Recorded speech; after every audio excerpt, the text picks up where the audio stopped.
क्या आपने कभी सोचा है, हर साल बिना किसी सरकारी आदेश के, बिना किसी सामूहिक बैठक के भारत में करोड़ों लोग एक साथ अपने डाइट बदल देते हैं, अपनी नींद का तरीका बदल देते हैं, अपनी बोलचाल तक बदल देते हैं। कोई एक व्यक्ति इसका आदेश नहीं देता, कोई कानून नहीं बनता, फिर भी एक महीना आता है और पूरा एक सभ्यता स्तर का व्यवहार एक साथ स्वेच्छा से बदल जाता है। सोचिए इसकी स्केल के बारे में। लाखों घरों में एक साथ मांस मदिरा का त्याग, लाखों लोग एक साथ जमीन पर सोना शुरू करते हैं, लाखों कंठों से एक साथ ओम नमः शिवाय गूंजने लगता है। ना कोई सेंट्रल कंट्रोल, ना कोई ऐप रिमाइंडर, फिर भी टाइमिंग, दिन और तरीका हर घर में लगभग एक जैसा। ये महीना है सावन और इसकी वजह किसी अस्पष्ट परंपरा में नहीं है। इसकी जड़ एक बहुत सीधी, बहुत व्यक्तिगत बातचीत में है जो खुद महादेव और ऋषि सनत कुमार के बीच हुई थी। उस बातचीत का नाम है श्रावण महात्म्य, स्कंद पुराण का वो भाग जिसमें शिव खुद एक एक करके इस महीने के हर रहस्य को खोलते हैं। और हैरानी की बात ये है, इतना विस्तृत ग्रंथ होने के बावजूद आज ज्यादातर लोग इसके पूरा नहीं सुनते। वो सिर्फ इतना जानते हैं, सावन में व्रत रखते हैं, बस। आज हम उस बातचीत का पहला हिस्सा खोलेंगे और मैं वादा करती हूँ अंत तक आप सावन को उस तरह नहीं देखेंगे जैसे अब तक देखते आए हैं। कैलाश पर एक शांत सुबह थी। सनत कुमार जी ने हाथ जोड़कर एक सीधा सवाल पूछा, प्रभु आप तो हर पल में हैं, हर जगह है, समय और स्थान से परे है, फिर एक महीना आपको इतना प्रिय क्यों? महादेव का जवाब नाम से शुरू होता है और यही पहला आश्चर्य छुपा है। वो कहते हैं इस मास को श्रावण 3 अलग अलग कारणों से कहा गया है। पहला, इसका महात्म्य सुनने योग्य है, यानी नाम में ही क्रिया छुपी है। दूसरा, इसी मास की पूर्णिमा पर आकाश में श्रवण नक्षत्र उदय होता है, यानी खगोलीय गणना इस नाम से सीधे जुड़ी है। और तीसरा, आकाश जैसी निर्मलता के कारण इसे नभा भी कहा गया है। अब यहाँ जरा रुककर सोचिए, ज्यादातर महीनों के नाम या तो किसी देवता से जुड़े होते हैं या किसी मौसम से, पर यहाँ नाम की 3 परतें हैं। एक, क्रिया सुनना, दूसरा एक खगोलीय घटना नक्षत्र, और तीसरा गुण निर्मलता। ये कोई इत्तेफाक नहीं लगता, ये ऐसा लगता है जैसे इस महीने का पूरा उद्देश्य ही नाम के अंदर संक्षेप में लिख दिया गया हो। सुनो, समझो, शुद्ध बनो। और यही पहला सबक है जो बहुत कम लोग पकड़ पाते हैं। ये महीना अनुष्ठान से पहले समझ का महीना है। जो बिना समझे व्रत रखता है वो आधी यात्रा से चूक जाता है।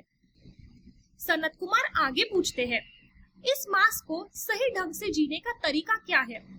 महादेव विस्तार से बताते हैं, इस मास में भूमि पर सोना चाहिए, ब्रह्मचर्य का पालन करना चाहिए, सत्य वचन बोलना चाहिए और इस मास को कभी बिना किसी व्रत के नहीं बिताना चाहिए।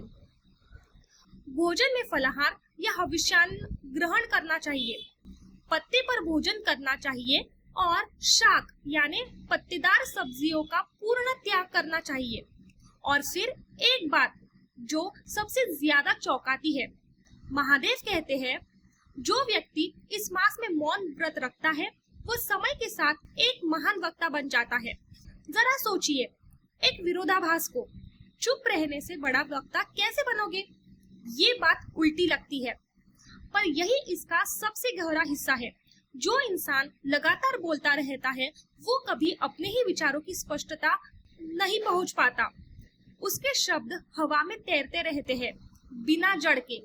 पर जो चुप रहना सीखता है वो पहली बार अपने भीतर की आवाज को साफ सुनता है और जब वो आखिरकार बोलता है तो उसके शब्दों में एक वजन होता है जो शोर करने वाला की आवाज में कभी नहीं आता।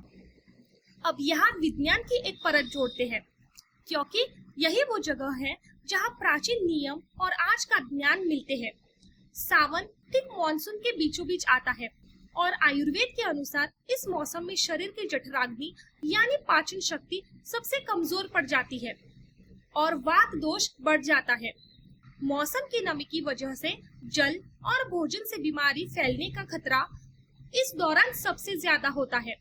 यही वजह है कि पत्तेदार सब्जियों और मांस से पूरी तरह परहेज करने की सलाह दी गई है, क्योंकि यही मौसम इनके खराब होने और संक्रमण फैलाने के लिए सबसे अनुकूल होता है। तो जो नियम महादेव सनत कुमार को बता रहे हैं वो सिर्फ आध्यात्मिक अनुशासन नहीं है, ये उस समय की सबसे उन्नत सामूहिक स्वास्थ्य व्यवस्था थी। बिना माइक्रोस्कोप के, बिना लैब के, हजारों सालों के अवलोकन से बनाई गई एक ऐसी व्यवस्था जो आज भी उतनी ही सटीक बैठती है जितनी तब बैठती थी। अगर अब तक ये जानकारी आपके लिए नई है तो कमेंट में लिखिए हर हर महादेव, ताकि मुझे पता चले कितने लोग यहाँ तक पहुँच रहे हैं और मैं आगे और गहराई से आपके लिए रहस्य लेकर आ सकूं। आप महादेव कैलेंडर खोलना शुरू करते हैं दिन दर दिन और पहला दिन है रविवार। महादेव कहते हैं करोड़ों पार्थिव लिंगों के महात्म्य और पुण्य का वर्णन नहीं किया जा सकता। जब एक लिंग का महात्म्य ही पूरी तरह नहीं कहा जा सकता तो करोड़ों लिंग का विषय में कहना ही क्या। इस मास में भूमि पर सोने वाला व्यक्ति कैलाश में स्थान पाता है और एक दिन भी प्रातःकाल स्नान करने वाला मनुष्य विशेष पुण्य अर्जित करता है। इसी अध्याय में एक ब्राह्मण सुकर्मा का उल्लेख आता है जिसने इसी अनुशासन को जीवन में उतारा। अब यहाँ मैं आपसे ईमानदार रहूंगी, इस कथा का पूरा घटनाक्रम अलग अलग स्रोतों में एक जैसा दर्ज नहीं है, इसीलिए मैं उसे गढ़ने के बजाय सिर्फ वही बताऊंगी जो निश्चित है। और जो निश्चित है वो ये है, रविवार का पूरा अध्याय एक ही सिद्धांत पर टिका है, बड़ा बदलाव बड़े संकल्प से नहीं आता। वो शुरू होता है एक छोटे रोज के अनुशासन से जिसे आप तोड़ते नहीं। एक जगह जमीन पर सोना इतनी छोटी बात, पर यही छोटी बात महादेव के अनुसार कैलाश तक ले जा सकती है। इसीलिए आप सोचिए, आपकी जिंदगी में ऐसा कौन सा छोटा अनुशासन है जिसे आप बार बार टाल देते हैं, ये सोचकर कि वो बहुत मामूली है। अब सनत कुमार एक और गहरा सवाल पूछते हैं, हफ्ते के 7 दिनों में सोमवार आपको इतना प्रिय क्यों है? महादेव का जवाब बहुत विस्तृत और बहुत व्यक्तिगत है। वो कहते हैं सोम चंद्रमा का नाम है और ये ब्राह्मणों का राजा है, यज्ञों का साधन भी सोम ही है। उस सोम के नाम के कारणों को आप सावधान होकर मुझसे सुनिए, क्योंकि ये वार मेरी ही स्वरूप है, इसीलिए सोम कहा गया है। इसीलिए ये संपूर्ण राज्य का प्रदाता तथा श्रेष्ठ है। सूर्य मेरा नेत्र है और सूर्य का महात्म्य इतना विशाल है, तो फिर सोचो सोमवार का क्या, जो उमा सहित मेरा ही नाम धारण करता है। और फिर महादेव पूजा विधि भी बताते हैं। एक दिव्य और शुभ लिंगोत्भद्र मंडल बनाया जाए, उसमें 2 श्वेत वस्त्रों से युक्त एक घट स्थापित किया जाए, घट के ऊपर तांबे या बांस से बना एक पात्र रखा जाए और उसके ऊपर उमा सहित शिव को स्थापित किया जाए और श्रुति स्मृति पुराणों में कहे गए मंत्रों से पूजा की जाए। अब यहाँ ठहरिए और इस एक वाक्यांश पर गौर कीजिए, उमा सहित शिव, अकेले शिव नहीं, ये विवरण संयोग नहीं है। सोमवार की पूरी पूजा पद्धति में बार बार शिव को अकेले नहीं, शक्ति के साथ स्थापित किया जाता है।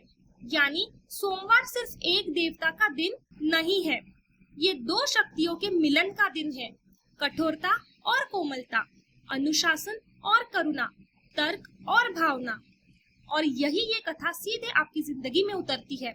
ज्यादातर लोग अपनी जिंदगी में या तो पूरी तरह कठोर बन जाते हैं, काम, लक्ष्य, अनुशासन में इतने डूब जाते हैं कि भावनाओं के लिए जगह नहीं बचती, या फिर पूरी तरह भावनात्मक हो जाते हैं, इतने संवेदनशील कि अनुशासन बनाए रखना मुश्किल हो जाता है। सोमवार महादेव की अपनी पूजा विधि से हमें एक तीसरा रास्ता दिखाता है। असली ताकत तब आती है जब दोनों साथ खड़े होते हैं, अलग अलग नहीं। अब आती है इस पूरे भाग की सबसे गहरी, सबसे भावनात्मक कथा, मंगलवार की। एक राज्य था, एक राजकुमार, नाम था चिरायु। लेकिन उसके जन्म के समय ही ज्योतिषों ने एक भविष्यवाणी कर दी, जिसे सुनकर पूरा राजमहल स्तब्ध रह गया। ये बालक सिर्फ 16 वर्ष जिएगा। कल्पना कीजिए उस माँ बाप की स्थिति की, जिन्हें अपने बेटे की हर सालगिरह पर खुशी के साथ साथ एक गिनती भी याद रहती थी। समय बीता, चिरायु बड़ा हुआ और जब उसका विवाह करने का समय आया तो उसकी शादी हुई राजकुमारी मंगला गौरी से, एक ऐसी कन्या जो श्रद्धा और भक्ति में असाधारण थी। विवाह की धूमधाम पूरी हुई, फेरे लिए गए और रात को जब नवविवाहित जोड़ा शिव पार्वती की प्रतिमा के समक्ष विश्राम करने गया, ठीक उसी रात चिरायु के 16 वर्ष पूरे हो रहे थे और ठीक अर्धरात्रि के उसी क्षण काल स्वयं एक सर्प का रूप धारण कर वहां पहुंच गया। संयोगवश ठीक उसी पल राजकुमारी मंगला गौरी की नींद खुल गई।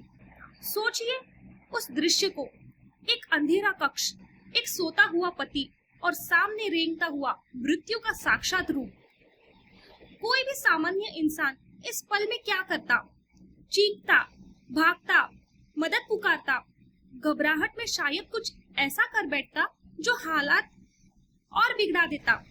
मंगला गौरी ने कुछ बिल्कुल अलग किया। उसने ना चीख मारी, ना भागी।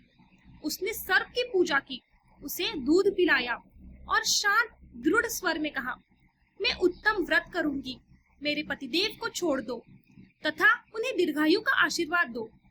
देखते ही देखते सर्प उसके कमंडलू में समा गया। राजकुमारी ने अपने वस्त्र से उस कमंडल का मुख बंद कर दिया, मृत्यु को शाब्दिक रूप से बंद कर दिया और उसी क्षण चिरायु अपने शरीर में हलचल के साथ जाग उठा, जीवित, स्वस्थ, पूरी तरह ठीक। अब यहाँ रुकिए और इस कथा को दोबारा ध्यान से देखिए। ये कोई साधारण चमत्कारी कहानी नहीं है। मंगला गौरी ने क्या किया? भावनाओं में बहकर विलाप नहीं किया, ना ही भाग्य को कोसा। उसने एक संकल्प किया और उस संकल्प पर ठीक उस डराने वाले पल में भी अड़िग खड़ी रही। यही मंगला गौरी व्रत की असली सत्य कहानी है, जो आज ज्यादातर घरों में सिर्फ एक रस्म बनकर रह गई है। ये सिर्फ सुहाग की परंपरा नहीं है। ये सिखाता है, जब जीवन का सबसे बड़ा डर सामने खड़ा हो, तब प्रतिक्रिया नहीं, संकल्प काम आता है। ज्यादातर लोग संकट में सबसे पहले काम करते हैं घबराना। मंगला गौरी ने सबसे पहला काम किया शांत होना। अगर ये कहानी आपको भीतर तक छू गई है तो इस वीडियो को उस एक व्यक्ति के साथ जरूर शेयर कीजिए जिसे आज ऐसे साहस की सबसे ज्यादा जरूरत है। तो अब तक हमने जो 3 दिन देखे, रविवार, सोमवार, मंगलवार, ये 3 अलग अलग कहानियां नहीं है। ये एक ही सीढ़ी के 3 पायदान हैं। रविवार ने सिखाया बदलाव छोटे ना टूटने वाले अनुशासन से शुरू होता है। सोमवार ने सिखाया असली ताकत कठोरता और कोमलता के मेल में है, अकेले किसी एक में नहीं। और मंगलवार ने अभी अभी दिखाया सबसे बड़े डर के सामने प्रतिक्रिया नहीं, संकल्प जीतता है। महादेव ने सनत कुमार को यही नहीं रोका। उन्होंने आगे बताया बुधवार और गुरुवार का वो दिन जो सही दिशा पहचानने का रहस्य खोलता है। शुक्रवार की वो कथा जहाँ एक रानी को सालों तक बिना टूटे एक व्रत को निभाना पड़ा। और शनिवार का वो सत्य जो शनि, नृसिंह और हनुमान तीनों मिलकर सिखाया। ये सब सिर्फ पौराणिक जानकारी नहीं है जो हम आज आपके साथ बांट रहे हैं। ये इसीलिए है ताकि आप समझ सके हमारी परंपराओं के पीछे हर बार एक बहुत गहरा, बहुत व्यवहारिक तर्क छिपा होता है, जिसे हम अक्सर सिर्फ रस्म समझकर आगे बढ़ जाते हैं। भाग 2 में हम बाकी की कथा खोलेंगे और मेरा वादा है वो इस भाग से भी और ज्यादा गहरा होगा। अगर आज इस यात्रा ने आपको कुछ नया सिखाया तो कमेंट में लिखिए और चैनल को सब्सक्राइब जरूर कीजिए ताकि भाग 2 आप तक सबसे पहले पहुंच सके। तब तक हर हर महादेव, जय गुरुदेव।